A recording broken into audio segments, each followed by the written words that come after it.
Okay, so the first two breathing techniques that we're going to work on are the Mueller and Valsalva techniques. We're going to start with the Valsalva, actually, which is your introduction to positive pressure.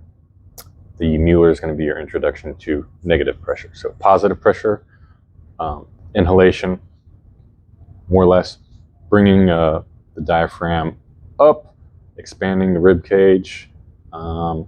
Negative pressure, pushing down into the abdominal wall and then to the pelvic floor, corresponding extremities, without losing that posture or that pressure. So we're going to start with the Valsalva technique. Both of them are going to be timed holds. We're going to plug the nose, push out like you're decompressing yours, like you did pool, or if you've been scuba diving, something like that. Just be aware of any type of sensations in the cheeks, throat, head, eyes, back of the head, anywhere. If you feel like it's really uncomfortable and you need to adjust your posture somewhere, do that.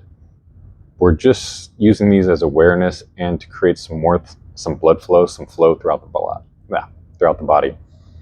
And there is no perfect way to do this. But the more focus and intensity that you can put into it, and not straining. Again, we're trying to calm the stress response. This is usually going to trigger it firstly. Maybe not the positive pressure, but we will see definitely the negative pressure. So let's go for first 10-second hold.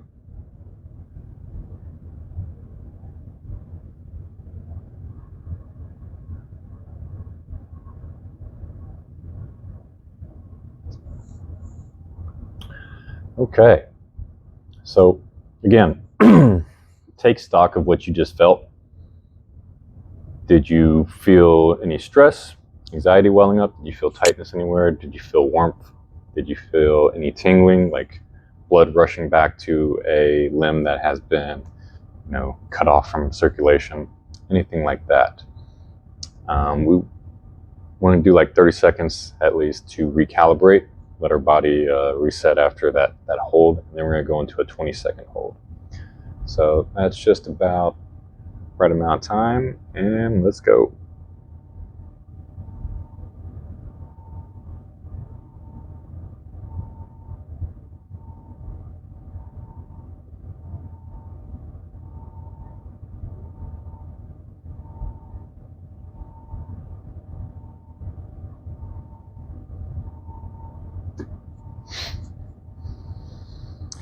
Yeah, much better.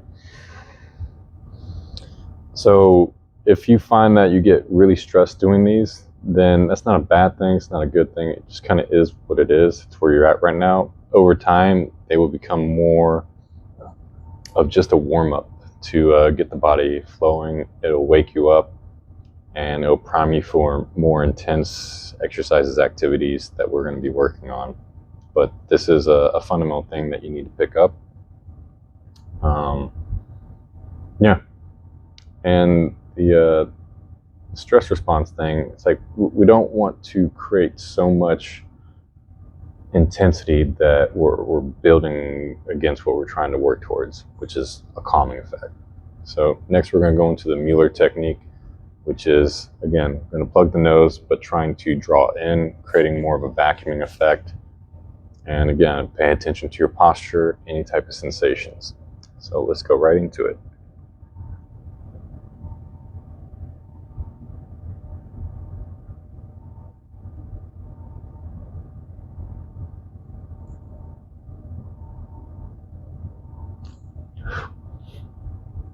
Now, negative pressure, I find people struggle with more.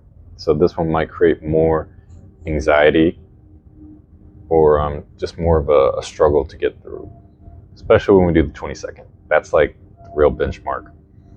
And again, that pulling down along the deep front line. So in fascial terms, the deep front line is a lot of the muscles that surround the spine and create spinal locomotion.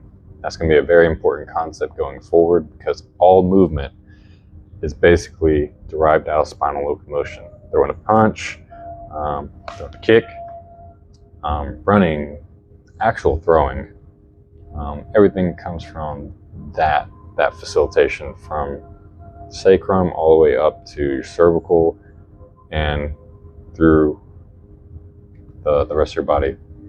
So let's go into our 20-second hold.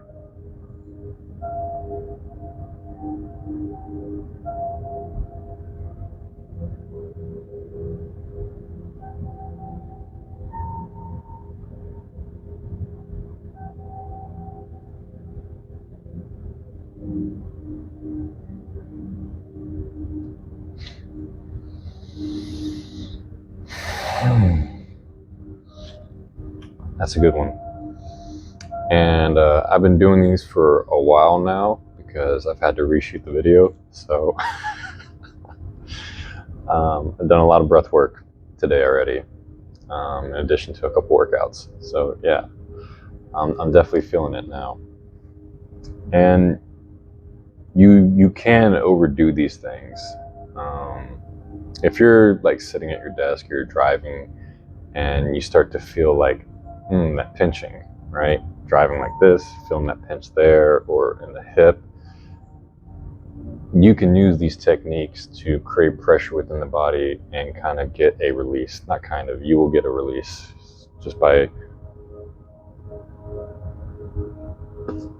redirecting the pressure within the body to create space. And that's a little more high level, but some people just pick it up and they roll with it naturally. I'm not going to say, oh, don't do that, hold back. There's a process. It's like, no, there is no perfect process. I just know that there are certain techniques that work. And if you do them in a certain order, I find that the results are really good. If you find that you can get results better, then go with it. Again, we're just discovering and building off things accordingly. The whole thing is the results. We want to get good results. Better results than you might have believed possible, better results than most people will tell you that you can get. So that's your introduction to the negative positive pressure.